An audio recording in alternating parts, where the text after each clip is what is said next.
Good evening, and thank you for joining us. Wherever you're joining us from, I hope it is cooler than it is in Boston right now, where it's still well over 90 degrees. Hopefully you are in a cool place where you can sit back and enjoy a good talk. I'm Gavin Cleesby, the Director of Programs, Exhibitions, and Community Partnerships for the Massachusetts Historical Society, and I'd like to offer a special welcome to anyone who may be attending a virtual MHS program for the first time. We are an independent nonprofit organization that maintains a library for researchers of all types. And thanks to the support of our members, we're also able to host a wide variety of programs on topics related to Massachusetts and American history.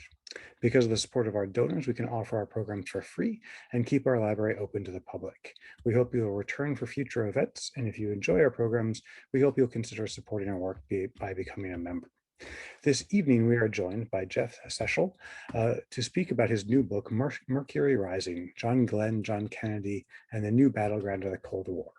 Mr. Shesol is an author and historian. He has published 3 books, including Supreme Power, Franklin Roosevelt versus the Supreme Court, and Mutual Contempt, Lyndon Johnson, Robert Kennedy, and the Feud That Defined a Decade, both of which were selected as New York Times Notable Book of the Year. He served as a speechwriter for President Clinton for 3 years and created the comic strip Thatch, which was nationally syndicated for 4 years in the late 1990s.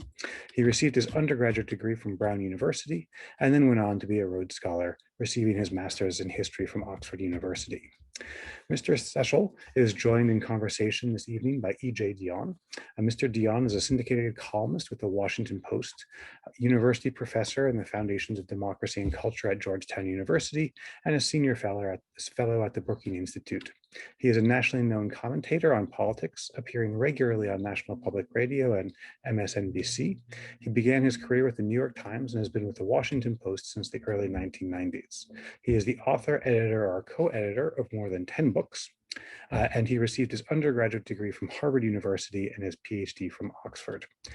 Just to tie this back into Massachusetts, he is also a native of Massachusetts, having grown up in Fall River. Before we delve into this conversation on the space race and the Cold War, I want to let people know that our speakers are happy to take questions throughout the program, so feel free to submit a question whenever it strikes you. We use the Q&A function for that. So without further ado, I'm ready to turn it over to EJ and Jeff. Thanks. Thank you very much. And I want to thank Gavin and Sarah Bertulli for all the work you guys have done to create this event and to make it work. And I am very grateful you mentioned Fall River. I am very grateful for the work of the Massachusetts Historical Society as a Fall River kid. And I intend to visit it soon. I have never had that honor. And I am so honored to be associated with it. And I can't tell you what a joy it gives me to be with my friend Jeff Shesol. I would want to be here anyway, because I'm a huge Jeff fan going way back for both his warmth as a human being and his insight as a thinker and a writer. He's written extraordinary books. And for those of you who are young out there who might still be in college, you should know that Jeff turned his undergraduate thesis at Brown University into his first book. So don't think that just because you're young, you can't produce a book very quickly in your career as Jeff Shesol did. But I'm happy to be here, not only because of that, but because I really loved this book. And I can say that unreservedly. I give it the highest grade you can give typically to a thriller. It kept me up at night. I didn't want to put it down. And it kept me up at night, especially for the part where he describes how NASA was worried that when John Glenn re-entered the atmosphere, he was going to burn up and the whole spacecraft would be gone. And even though I was a kid then, and I knew John Glenn got back safely, I still was riveted by the story and the fear that Jeff captures as the capsule goes all around the Earth, and they are checking at various stations along the way without actually telling John Glenn everything that was going on, although he surmised it. Jeff is going to talk some about that, I hope, as we go forward.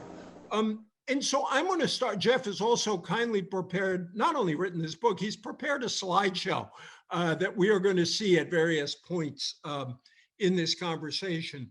So I want to begin with two questions. There were two important surprises to me in this book. And I'll start with JFK, since this is the Mass Historical Society. We associate John Kennedy with space. Those television commercials that replay over and over again, we got to go to the moon, not because it's easy, but because it's hard, as we say in Massachusetts. And yet John Kennedy was no big fan of the space program. He didn't really care about it at all for a long time.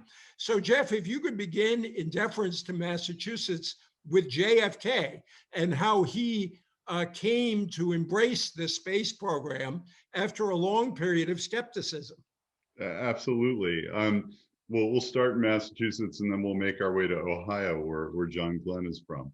Well, first, before I answer your question, EJ, I just want to, I would meet you anywhere to talk with you about anything. And I think we've done that over the years, whether it's virtual or more often in person. I'm so glad to be here across town with you on screens, and hopefully in person soon. I also really want to thank the Massachusetts Historical Society for hosting tonight's event and for inviting the two of us, one a son of Massachusetts, the other a son of Colorado, to speak with you. Thank you, Gavin, and thank you, Sarah, for setting this in motion and for bringing us together. But beginning in Massachusetts, EJ, as you suggested, John Kennedy understood space first and foremost as a symbol, a powerful symbol. He understood that space represented progress. Space represented science and technology, most obviously. And space was a projection of, or maybe an element in national power. Beyond that, he wasn't particularly all that excited about space. He was not a guy who broke out the telescope and spent a lot of time dreaming about what was going on out there. Interestingly, I found that in the late 1950s, as a member of Harvard's Board of Overseers, he actually was assigned to the astronomy department. But I was unable to find anything that he ever did in that capacity. And he never spoke about it. It was not particularly a focus of his. But as I said, he understood the power of the symbol. So when Kennedy ran for president in 1960, he campaigned in part on closing not just the missile gap that he talked so much about that year, but closing the space gap. The United States was behind from the very first moments of the space race. The Soviets really began the race with the advantage in 1957 when they launched Sputnik into orbit, the first satellite. And then it was one first after another. And they were all set by the Soviet Union. The United States didn't really seem to be in the race at all. So Kennedy in 1960 said that if the United States were to remain second in space, we would be second in the eyes of the world in science and technology, in military power, and in this larger struggle between freedom and totalitarianism. This was not just the struggle between two space programs. This was the struggle between two systems. So Kennedy made a lot of that in 1960, and Nixon was very much on the defensive, having to speak for the failures, really answer for the failures of the Eisenhower administration. But when Kennedy entered office at the beginning of 1961, having campaigned against being second in space, he didn't really have a plan to be first in space.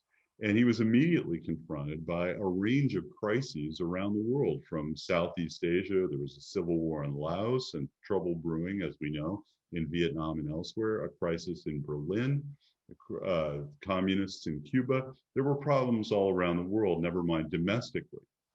And so space fell very quickly down Kennedy's list of concerns for months, until in April of 1961, jumping ahead, the Soviets achieved another great first, which was sending the first person into space, into orbit, when Yuri Gagarin became that person. And so it was really only in that moment that the Soviets forced the issue, and Kennedy very quickly had to scramble to figure out what, if anything, could be done to catch up with Russia. And with all the press in the last week or so about Kamala Harris, I think it's worth noting that that LBJ actually early on saw the potential of the space issue even before JFK Day. Can you, two figures I want to bring in the story briefly. One is LBJ, and the other is Khrushchev. You have some wonderful descriptions of Khrushchev in this book, and how privately he basically said, you know, we can't really compete with the US, but we've done all this stuff way earlier than they, and he just reveled in it. So just talk a bit before we get to Glenn about LBJ and Nikita Khrushchev. You bet. They're both, as you said, EJ, they're both really important figures in this story. And I think LBJ, if you're a fan of the space program, if you think America should be, that we should take national pride in what we achieved in the 1960s, in particular in space, we owe a lot of that to LBJ. LBJ, not so much JFK, was the one who saw both the political potential and also the national security urgency of competing in space. And immediately after Sputnik went up, Johnson jumped into the fray. One of his political advisors said, you should plunge heavily into this one. It might get you elected in 1960. And Johnson, when he plunged heavily. And by the end of the year, he was leading hearings in his capacity as Senate Majority Leader, leading hearings on Capitol Hill, just thundering from the dais against the administration for allowing the United States to fall behind in this international competition that was so consequential from Johnson's view. It was Johnson before Kennedy who said that if the Soviets control space, they can control life here on Earth, which is a line that Kennedy picked up and echoed in 1960, but it was really Johnson who led the charge prior to that. And it was Johnson more than anyone who helped to create the political climate that required Eisenhower really to do something he didn't want to do, which was to create a civilian space agency, to create NASA. So that's LBJ, and maybe we'll come back in later when we get to the question of the moonshot. But I'll talk briefly about Khrushchev. You know, Khrushchev, interestingly, he didn't take very much interest in the Soviet space program early on. He didn't anticipate that Sputnik would deliver such a huge shock to the system of the free world. But when that happened, it was undeniable. The United States was in a state of virtual panic over Sputnik when it went up. Khrushchev saw opportunity, and he was very quick to exploit it and spent a lot of time boasting about the successes of the Soviet space program. And he pushed the program to achieve, as I said before, one first after another, not so much to build steadily toward a defined goal, but to dazzle the world repeatedly by what they were able to do in space. The United States took a very incremental approach, and the Soviets just went for sensational victories that again, one after another, continued to shock and stun not just America, but the rest of the world. So Khrushchev also understood the potential of the space program to cover up, in effect, to operate as cover for the failures of the Soviet system generally. And not just that, but the failures of the Soviet missile program to develop missiles that could in any way compete with what the United States was developing. When they were able to send these things up into space, whether satellites or human beings, it sure looked like the Soviet missile program was effective, but he knew that it wasn't. Yeah, I think one of the striking things, again, in light of where we are now as a nation, is how powerful your account is of the U.S. really feeling behind to large parts of the world. There was a sense, not just at home, but among potential allies in neutral countries, that, hey, maybe the Soviet system is going to be the one that triumphs. And as I was reading that, I was thinking of Joe Biden's rhetoric. We got to prove that our system can work again. I just want to shout out a question that we may get to later from Tony Artuso. I hope I have your name right, sir. Who talks about a new space race now between China and the US. I hope we can get to that later. But Sarah, put up the slide of JFK and John Glenn, because we're going to, there we go. That was after the great triumph. And It's eerie seeing any JFK pictures in an open car, I have to say, when I first saw this image. John Glenn, the other surprise of the book is how close John Glenn came to not being, if I may split my infinitive, to not being the guy. And that there's an interesting paradox that turned out to be a lucky paradox for John Glenn. He wasn't picked to be the first guy in space, and he wasn't picked to be the second guy in space. And that turned out to be a great blessing because he was the guy who did the really big trip, not a 15-minute up and downer, but the orbiting the Earth 3 times. Talk about his frustrations and maybe a bit about how he wasn't necessarily that popular among the others, well, 5 of the other 6 astronauts. Well, one of the things that I, or really any other historian, tries to do when writing narrative history is to strip away the sense of inevitability. We know John Glenn got to ride the big one, as they called it at the time. We know he became the first American to orbit the Earth. There is a sense of, and we know then what happened after that. We know that we did, in fact, win the space race, if by winning we mean getting to the moon first. But in the moment, all of this, of course, was uncertain. And so what I try to do in the book is to restore that sense of uncertainty. You do know how it's going to turn out, EJ, as you said, but by immersing yourself in the moment, you get some sense of how open it all seemed at the time and how perilous it all seemed. Well, John Glenn, who just seemed exactly, in retrospect, like the man who was made for that moment and that it had to be Glenn. In fact, he almost didn't get selected as an astronaut in the first instance because the military branches were putting forward their top pilots as candidates. And the Navy was asked, the Air Force was asked, and nobody bothered to talk to the Marines. The assumption was that the Navy would look after the Marine pilots because there's some relationship there. But the Navy wasn't interested in Marine pilots like John Glenn. And so it was actually once the process was underway that some of the individuals at NASA were making the choice, said, wait a second, we've got no Marine pilots in here. Somebody's got to go out and find us one.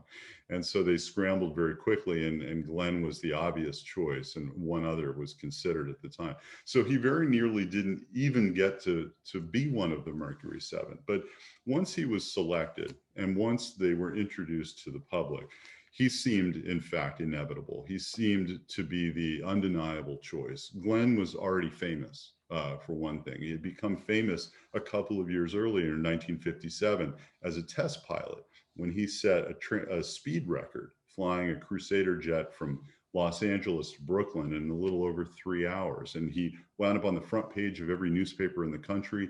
He wound up with a long stint on Name That Tune, the CBS game show.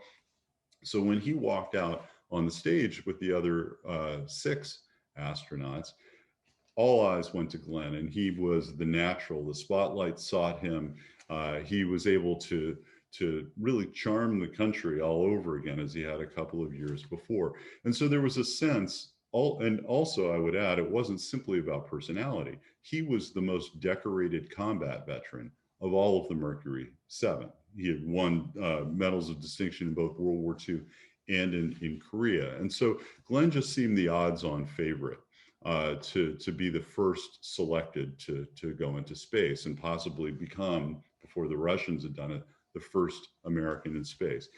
And yet, 2 years later, when the senior officials at NASA finally made the choice, it wasn't Glenn. It was Alan Shepard, son of nearby New Hampshire, by the way. And Glenn was the backup. And they named a second, the second astronaut who would go, and that was Gus Grissom.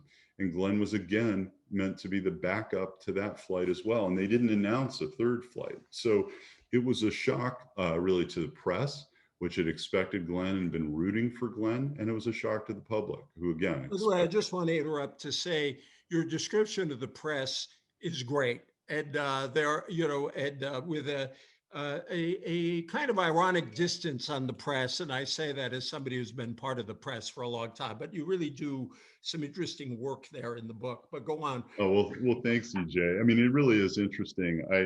There's a phenomenal collection at the Houghton Library at Harvard of Time Magazine dispatches, and the reporters, before they were filing their stories, would write these long, and I mean very long, dispatches to their editors, saying, "Here's what I've been hearing," and they would reveal their sources, because again, this wasn't for print, this was just for the editor, and all the gossip they were hearing and all the inside skinny that could never wind up being published in life, in Time or in Life. And there's some great stuff in there, and you get a sense from these private pieces of correspondence of how hard they are rooting for Glenn.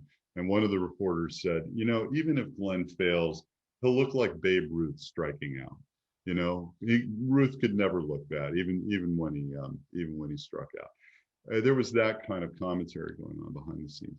So Glenn seemed inevitable until suddenly he wasn't, and he was devastated by the news, because in fact he believed that he was inevitable. He didn't see that it could be any other way, and it was a real blow to his pride and his ego, and it took him quite a while to recover from it. Even at home, among his family, he was just miserable. One of his best friends took him aside and sort of yelled at him in the front lawn and said, "You got to get yourself together and deal with this disappointment." So it was an irony that when Glenn finally did get selected for the third American flight into space, that it happened to be the orbital flight. Immediately, a mythology took hold that Glenn had been saved for the big one, that they had held him back, and that this explained everything. In fact, I found a number of pieces of correspondence to Glenn himself from his friends saying, "Now I understand why they passed you over. Now I understand. They were saving you for the big one." In fact, they weren't. And he just got very, very lucky, and then happened to be not just lucky, but brilliantly talented, and someone who was able to handle both the intense focus of the media, but also the challenges of an orbital flight, which far outstripped those suborbitals you mentioned, EJ, that went up and came down 15 minutes start to finish. Just parenthetically, there's a good question here you could answer quickly from Alan Wyman. How realistic are the movies? What do you make of The Right Stuff, First Man, Hidden Figures, etc.? Has there been a great documentary of this? Are they going to make a documentary out of this book, for that matter? Anybody out there want to sign it up? Go ahead. But what's your take on those? I think that's a fun question. Well, I think that the movie, The Right Stuff, the original film from the 80s, they've rebooted it recently on National Geographic Disney Plus. You've got Ed Harris playing Glenn, and he really captures the charisma of Glenn, and a certain kind of withheld ruthlessness, if that's a phrase. And so I think that there's something to that portrait. But in fact, one of the reasons that I wanted to write this book is because, as a fan of The Right Stuff, both the Tom Wolfe book and then the movie that was made of it, I felt that the portrayal of Glenn as a kind of Boy Scout character, as a do-gooding Sunday school teacher, was missing something. I wasn't sure what it was until I began to do my own research, but it just felt to me insufficient to capture this individual who had to be more complex than that. And in fact, he is more complex. And that's what I try to share in the book. He was more ambitious. He was more fiercely competitive. He was much tougher minded than any portrayal in movies or elsewhere had him. He was a Boy Scout. He was a Sunday school teacher. All of that is absolutely true and authentic to Glenn. But he was also these other things. And I tried, as best any writer can, tried to render him a little bit more in 3 dimensions. Withheld ruthlessness. You must be a writer, Jeff. I want to ask you, I want to link up 2 things. And why don't you put that slide up of Glenn in Korea, Sarah? I want to just ask you, it may not even be a fair question, but at the end of it all, did you like John Glenn? And secondly, I would like you to talk about that early career, his career as a fighter pilot. He really liked shooting down the planes on the other side. And for all the Massachusetts people out there, and this is something else I learned from your book, I never knew that his co-pilot, or whatever his title was Ted Williams, The wingman. who That's right. said, basically, I can't remember the exact quote, but he was one crazy guy or something. You'll correct me. But talk about, did you like Glenn at the end of it all? And talk about this earlier career, which is so central to who he was. Well, maybe as a historian, I'm not supposed to admit this, but I did like Glenn, and I do like Glenn. And I started this project admiring him, and I still admire him very much. I think he was a remarkable character. He was a real leader, and he was made for the moment, which was a very difficult moment. I think what he did was heroic, and I'll just put that on the table. And yet I didn't want to write a hagiography. I wanted to take as clear-eyed a look at Glenn as I could in all of his complexity. And there are many things to admire, I think, about John Glenn. And then there are some qualities of his that are maybe a little bit less admirable. And one of them that got him into trouble was what the New York Times many years later referred to as his prickly sense of integrity. And this was something that prickled the other astronauts for sure, and also some of the higher ups at NASA. And they felt that they didn't deserve to be judged by John Glenn, and that caused him a lot of difficulty in the program, and even years later in the United States Senate. But again, on the whole, I think Glenn was a remarkable individual. He was a truly authentic human being, and that there was no pretense to him. There was no constructed persona to him. His favorite adjective was real, and he really was. He was a real guy, and what you saw, really, for the most part, was what you got with John Glenn. Although, again, behind the scenes, he could be tougher and edgier than he was ever going to be in front of a news camera. But EJ, to the question you raised about his ferocity in Korea and elsewhere, that photo is there's a really remarkable story behind that. Why don't we bring it back, Sarah? Go ahead. Yeah. So as you said, Ted Williams, great Red Sox hitter and left fielder, was Glenn's wingman in Korea. And he did say, his words were, "The man is crazy. The man is crazy." And again, I thought, I've seen the right stuff. I grew up with John Glenn in the Senate. Where's the crazy? Where's the crazy? Well, here's the crazy right here in this photograph. Glenn was willing to just hurl himself at targets in Korea in a way that left the others in his squadron totally in awe. And actually, and sometimes got him in a little bit of trouble. This particular incident here that we're seeing the evidence of, Glenn and his commanding officer were flying low toward an anti-aircraft position in North Korea, and they began to draw fire. And the commanding officer said, "We got to get out of here," and turned around and flew away. Well, Glenn, defying orders, circled back and decided he was going to have another go at that target. And this is what he got. He didn't get the target, but the target got him and blew a hole in the tail of his Panther jet that, as you can see, is the size of his flight helmet. He's holding it up there for comparison so that nobody can mistake this for a small hole. He somehow managed to get this plane back to base. And as you can see, that's not the only damage that was done to this plane. He got a reputation in his squadron for drawing hostile fire and for getting himself in situations that left everyone amazed that he survived. And he was really someone who was sort of singled out and admired for that willingness to take on a tough fight, and also on behalf of the others. He would frequently put himself in danger to protect others in his squadron. As a leader should, but not every leader did. To go back to why he wasn't initially selected and what the other astronauts thought of him and his prickly integrity, or many commercially successful books have some sex in them. So does yours. Tell the story about Alan Shepard. Again, I never knew this story. And also it's a story about suppressing the press or getting the press to suppress itself. But it's a fascinating story about how the other astronauts behave versus Glenn and his friend Scott Carpenter. That's right. Well, really from very early in Project Mercury, a kind of split opened up between Glenn and Carpenter on the one side, and they were very close. Their families were very close personally, and they had a similar mindset about a number of things. And the other five, who, among other things, like to race Corvettes and like to spend late nights out on Cocoa Beach near Cape Canaveral. With women who were not their wives. And that was just one of the things they did. And in that sort of sense of male entitlement of the 1950s, they didn't see any problem with it. And Glenn did. And it wasn't You just talked about them as the Rat Pack of space, kind of, in a way. Somewhere in the book, you analogized them to the Rat Pack.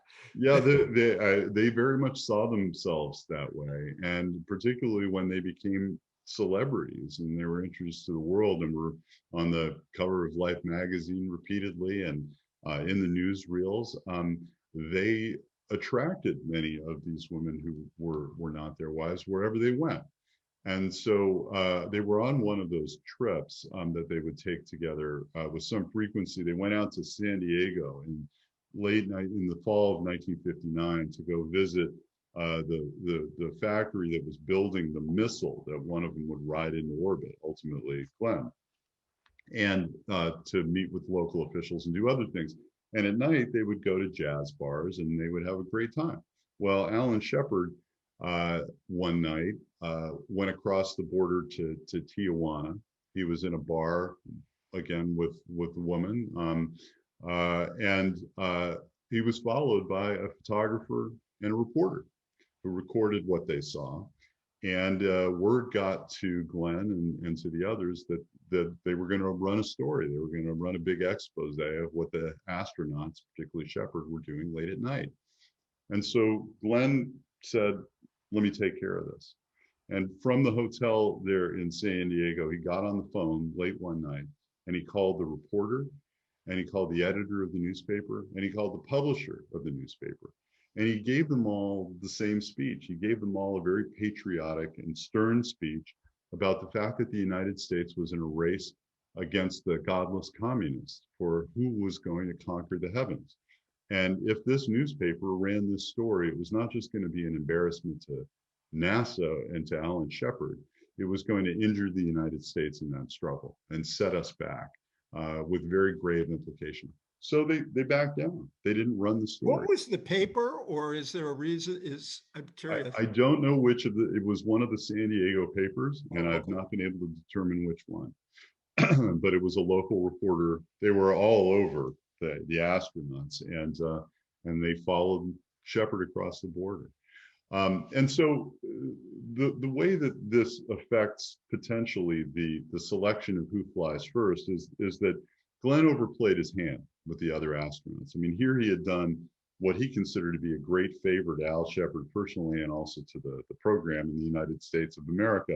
But then he called all the astronauts into a room for a meeting the following morning.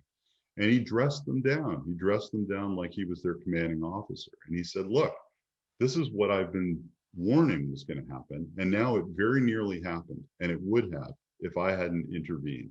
Next time, I might not be able to stop the publication of this story. So you guys have got to keep your pants zipped, is the way he put it. And they, to put it mildly, didn't particularly appreciate this message. And they were not interested in living by John Glenn's moral code. And amazingly, even though this had almost been a total disaster, they were not chastened by it. And they continued to operate in the off hours the way they had always operated in the off hours. And so John Glenn felt that when the selection of the first astronaut, the first to fly, was made almost a year and a half later, about a year and a half later, that this was the reason that he wasn't chosen, was that the others had been campaigning against him. And it's not clear that that was the case, but Glenn had heard enough that would suggest that it was the case. And it's one of the interesting mysteries of Project Mercury is how that decision got made and whether this division played any role in it. We got another picture of Glenn's notes before, not the script, but his notes before a contentious meeting on the eve of his flight, where he said he never felt so alone and had so many against him. Can you talk about his struggles with NASA management? There was a question also on the chat about NASA generally, again from Mr. Wyman. Bless you, sir, for being so informed about NASA. You know, that NASA did not always use state-of-the-art technology, had to make work projects. Maybe you can answer a bit of that. But Glenn had a lot of struggles with NASA. And then during the flight itself, when they withheld their fears that he might burn up coming into the atmosphere, talk about all of that. Because again, I think one of the great revelations to me was how much tension there actually was between him and NASA. That's right. And I think I would just call your attention, EJ, you referenced this, the text that's sort of at an angle going upward on the left, felt we'd have all the help we needed. Never felt so alone and so many against. Why? This is John Glenn on the eve of being blasted into space on the top of a rocket that was generally considered to be pretty unsafe. And this is how he's feeling about his relationship with NASA. And there's more text here about being told that the decisions they were, excuse me, unilaterally making were in the interest of flight safety. And he says, not true. Reducing flight safety. No one better able to judge that than I am. This was only the latest chapter in a struggle that began at the beginning of Project Mercury over the degree of control that these incredible pilots were going to be allowed to have over the capsules that were carrying them into space. And as far as most of the engineers and flight directors at NASA were concerned and had been concerned from the beginning, as little as possible. The feeling was that the autopilot would do the work. And they had designed it to do the work, even in the case where the astronaut blacked out, was incapacitated, or not even alive. They could fly this capsule and bring it, if not the astronaut, safely back to Earth. And that all the astronaut could do would be to mess up the controls. And so the work was done from very early in the program to limit what the astronauts could do and would be allowed to do. And of course, the astronauts felt very differently. Glenn was not alone in this struggle, although he was probably, again, to his detriment, the most vocal in stating the position of the astronauts, which is that they had been picked because they were the best. And it was ridiculous to imagine, as he said, and I found this in some other notes before another contentious meeting, he said, you would never send a test pilot at Edwards Air Force Base up into the air in an experimental aircraft and tell him to take his hands off the controls and let the autopilot do all the work. You would never do that. So why are we being asked to do the same thing in space, for God's sake? And yet here it is all the way on the eve of Glenn's flight, and this argument is ongoing. And it's never really resolved until Glenn is in space and one orbit into his 3-orbit trajectory, the autopilot starts failing, which it had done on every test flight up to that point, as Glenn had often pointed out.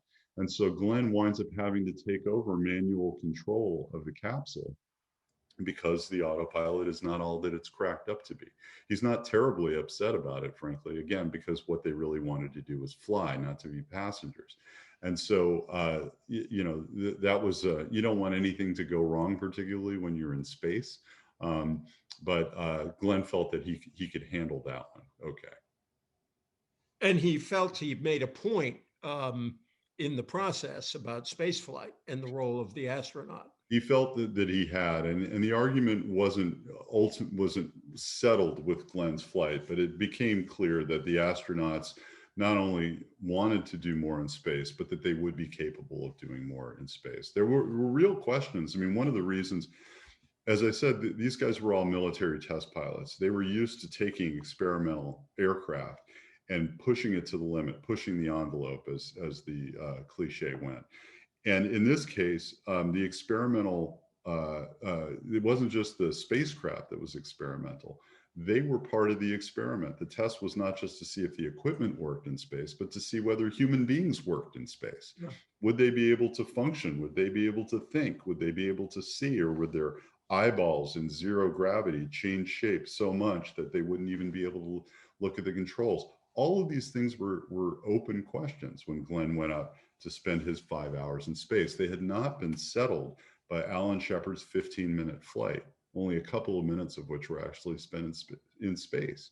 And so Glenn was part of the test, just as the chimpanzees had been when they had gone up on the earlier test flights.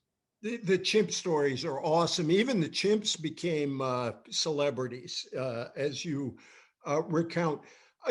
Another powerful part of this story is Glenn's family, and you really do, I think, a great job of discussing that. I'd love you to talk about that. And while Glenn was all gung-ho, his family, as a family would be, were very apprehensive, particularly his wife, Annie, but the kids too. And Sarah, if you could show the other piece of writing, there we go.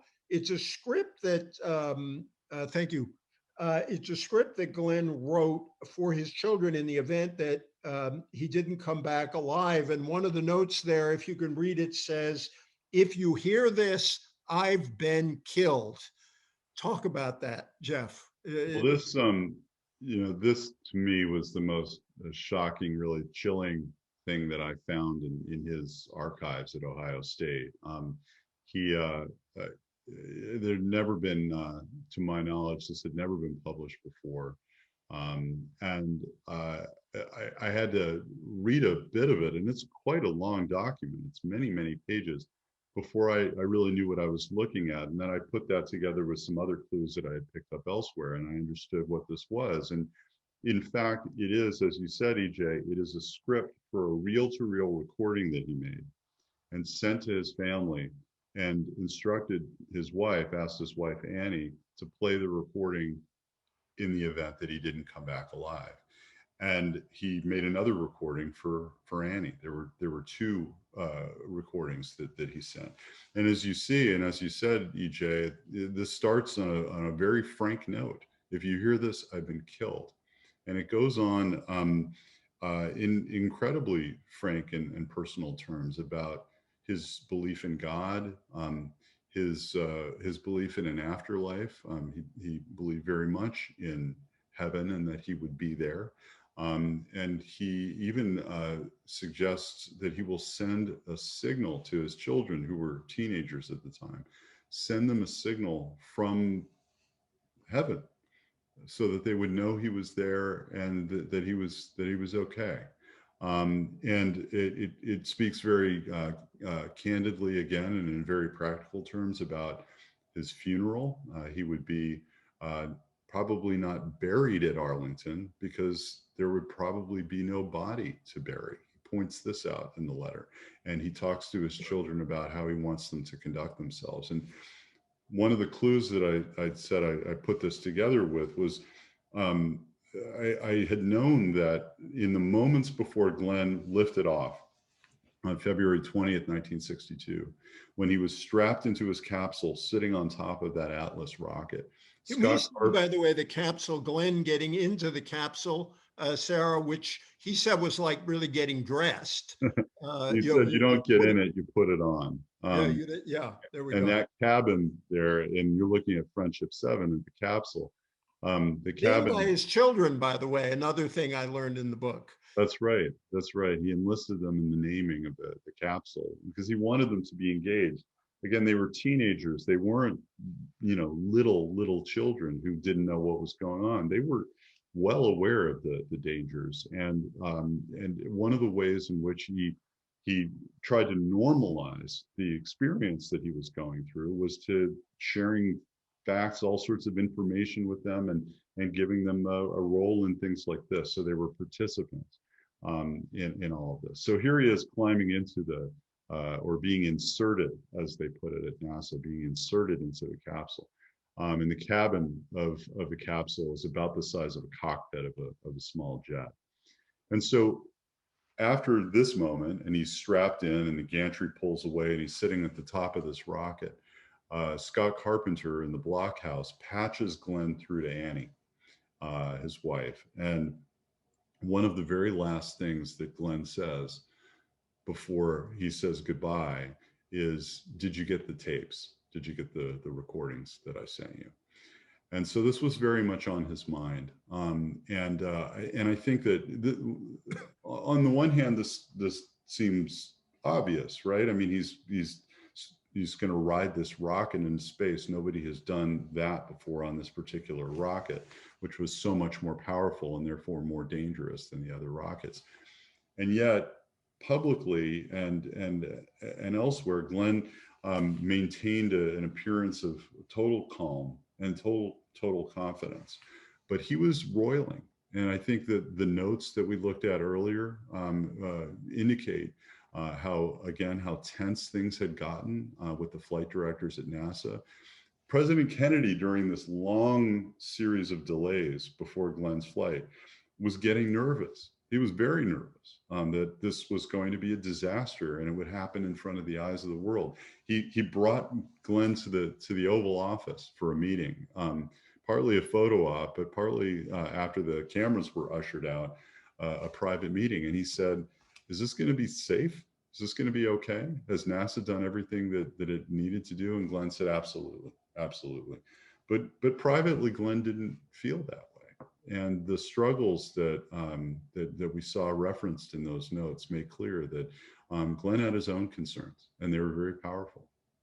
Yeah, your description makes it sound like JFK and Glenn really bonded in some kind of way, or at least sort of had a lot of respect for each other in their different spheres. They did. There was a real connection between the two of them. Interestingly, they both saw combat in different ways in the South Pacific in World War II. They were roughly the same age. And Kennedy, as we know, was a great admirer of men of courage and of physical courage, political courage, but also physical courage. And so he was kind of in awe of the astronauts, and he liked to have them around. But he had a special connection with Glenn in particular. And he also saw, as did Robert Kennedy, who later became a very close friend of Glenn's, they saw the political potential in John Glenn. A lot of people did. Yeah. He was just so fantastic in front of the cameras, and he was so able to elevate the discussion. This was not just about space flight, and this was not just about orbiting the Earth. This was about larger national goals and who we were as a nation, our national character. Glenn very naturally spoke to all those goals. He was not handed talking points by the public affairs officers at NASA. This was who he was. And the Kennedys saw it, and they urged him to run for Senate from Ohio in 1964. They thought it would actually help the president in his reelection in 1964. And then the president got killed. And then he hurt himself when he ran. He had got knocked out of the race. I want to make sure we have a very learned and thoughtful audience here. I just can't resist Lynn Benson, who shared a cherished memory of her childhood. She was born in Cleveland, had a friend in Glenn's hometown. They invite me to go to the parade honoring John Glenn, and I will never forget being raised up on the shoulders of my classmate's dad to wave at Ohio's hero astronaut. What a wonderful story. Professor Wyman, now I will call him that, had one more question. I'm going to throw three questions at once at you, even though they're unrelated, because I'd like to see if you can weave them together in an answer. You're good at that. The Professor Wyman asked, why did NASA always have so many pilot astronauts and so few scientist astronauts? That's a really interesting question. Jonathan Streff, I hope I got your name right. Say more about Glenn's withheld ruthlessness. That's going to be one of the keeper phrases of this. And then there is a nicely written polemic here. I mean that positively, from Nicholas Danforth. I'm just going to read it and you can comment. Mr. Danforth said, I'm a space critic, so I must ask, I understand all the major PR and political value of the space race and the moonshot, But if you were to strip away all the PR trappings, did the space race really make a difference to either nation or to the US-Soviet relations? We're still enemies with enough nukes on each side to blow up the globe. Did the space race, despite all the dramatic imagery and power and strength on both sides, really help prevent mutually assured destruction, which is so costly and wasteful for both? So withheld ruthlessness, why no scientists? And that very interesting question, was it all worth it, basically? Great. All right. Well, this is a test of my, not just my knowledge, but my skill, if I can weave this all together. So let me see what I can do. At the very least, I'll answer these questions serially. Starting with the question about science. It is certainly the case that from the beginning, NASA had a meaningful scientific component, and that was part of the way that they thought about these flights and part of the way that they talked about these flights. Glenn and Scott Carpenter were particularly interested in that element of the flight plan. Was the scientific observations that they were looking to do. But the truth was, this was not really a scientific mission after all. I mean, what this was an attempt on part of the United States to demonstrate the power of its technology and its engineering in the face of the Soviet threat. And if we could not credibly engage in the space race, if we could not at least keep up with the Soviet Union, then it was very difficult for people on Earth to feel that the United States could protect either itself or them on the part of our allies. There was a poll that Gallup did right around the time of Kennedy's election in 1960 of our allies in Western Europe. And this, EJ, is something you touched on earlier. And that is, and that poll suggested that it asked Britain, France, West Germany, people in those countries, which of the two superpowers was going to be ahead militarily by the end of the 1960s. And our own allies, by more than a 2-to-1 margin, said that the Soviet Union would be ahead. More than 2-to-1 in each of these countries. And why was it? Because of the prowess of the Soviet Union in space. And so this was, and again, this was a Cold War struggle in space. And again, I know that this is not a revelation to people that we were racing against the Russians at a time of the Cold War. But really what I'm trying to do in this book is to return the space race and the Cold War proper to the same frame, to the same timetable, because they were understood not just by President Kennedy or by Khrushchev, but by most people around the world who were paying attention, which was most people, that this was all part of a struggle for supremacy between these two systems and these two powers. And so science was really taking a back seat. And Glenn was interested in it, and he had a list of observations, as I said, that he wanted to make. But this was not the reason for the flight, ultimately. But there's an irony. Now I'm going to tie this to the last question, and then I'll come back to the second question. There's an irony in all that, in that the United States was looking to demonstrate its prowess in space, but Kennedy, like Eisenhower before him, was actively trying to forestall the militarization of space. The feeling was that the greatest deterrent to the Soviets militarizing space and doing things like building nuclear bases on the moon, which sounds totally nuts, but was in fact something that was talked about a lot at the time. That the only way to prevent the Soviets from doing things like that was to show that we could keep up with them in space. And we would do so in the name of peace for all mankind, as the Space Act of 1958 would have it. We would have peaceful purposes. We would not be bringing arms with us into space, but we had to be up there and we had to be good at this, or the Soviets were going to have space to themselves. And nobody imagined for a second that Khrushchev's aims in space were going to be peaceful. And also, if NASA couldn't do it, the Air Force was waiting to get back in the game. Eisenhower had taken— There's an ominous moment in the book where you feel the Air Force about to jump in. Yeah. Well, there was an active campaign, both public and private, to pressure Kennedy to take manned spaceflight, as it was called, away from NASA, which seemed to be incapable of it, and give it back to the Air Force. And the Air Force, again, was not looking to engage in scientific observation up there. They were looking to build space planes that could fight up there if need be. So again, this was an effort to forestall the militarization of space. Now, the last of these three questions, or the second about this kind of ruthlessness on Glenn's part, I should qualify that a little bit, having put the phrase out there. I don't mean that he was ruthless in the sense that he did anything underhanded or that he did anything dishonest. But what I'm referring to is what in the military, at least back then, was called sniveling, which we associate with something else. But what sniveling meant in that era was not simply awaiting orders and then following orders, but actively working to engineer the outcome that you wanted. And for Glenn, that started right at the very beginning in World War II, when he was about to be signed to what he called the boxcars, these multi-engine cargo planes, which is not the reason that he enlisted after Pearl Harbor, to go fly a cargo plane. He wanted to fly a fighter plane. And so he worked the system, talked, lobbied to try to get himself into a Corsair, one of the fighter jets.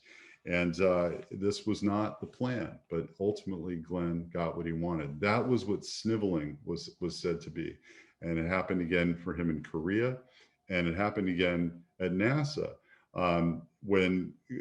but to less effect. That was the one case where Glenn essentially got, I guess, out-sniveled by Alan and Shepard and the others.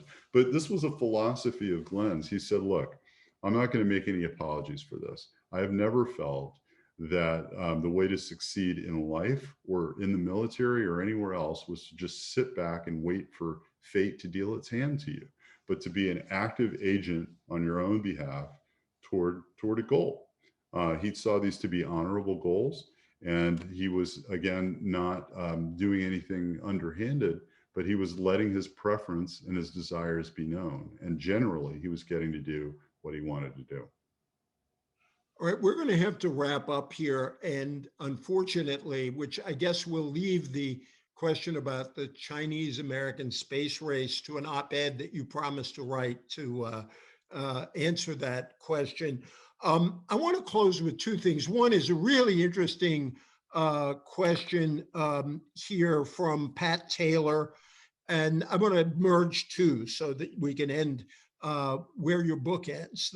Pat Taylor just has an interesting question, which you touch on in the book, Operation Dirty Trick, which is fascinating given Nixon, what we called things later, that plan that if John Glenn's capsule passed on the way to Earth, the Pentagon would blame it on Cuba and then have a reason to invade. Wow, talk about that. And then Glenn's last flight, at the end of his life, just talk about that. The shuttle rolled, it shed its boosters, it flew through the keyhole when Glenn had passed before. Once in orbit, he slipped free of his restraints. He floated up to the flight deck and caught sight through the window of the Earth below, its blues as brilliant as memory held. Zero G, he said, and I feel fine. His familiar words an echo from a high and distant place, a transmission breaking through, reaching home. Great way to end the book. So dirty tricks and going right up to the heavens. Well, I'll be quick on dirty trick. You know, this was the era of Operation Mongoose and a lot of covert activity in Cuba to try to overthrow Castro by one means or another, at least to embarrass Castro and to somehow diminish his hold on the Cuban people. And this was one of a long list of really fairly lunatic plans that were proposed within the CIA to undercut Castro. And this just happened to be right there in front of them. The fact that Glenn was about to be shot into space and might very well not come back. And so it was suggested, this was not adopted as a plan, but it was suggested that if that happened, they could plant some sort of device that would demonstrate that by some technological means to be determined that the Cubans had blown it up. This then was buried for a good number of years until all of these various plans were exposed. But just quickly, ending at the ending, and thank you, EJ, for your reading. Unfortunately, there's already an audiobook. I would love to have you read it.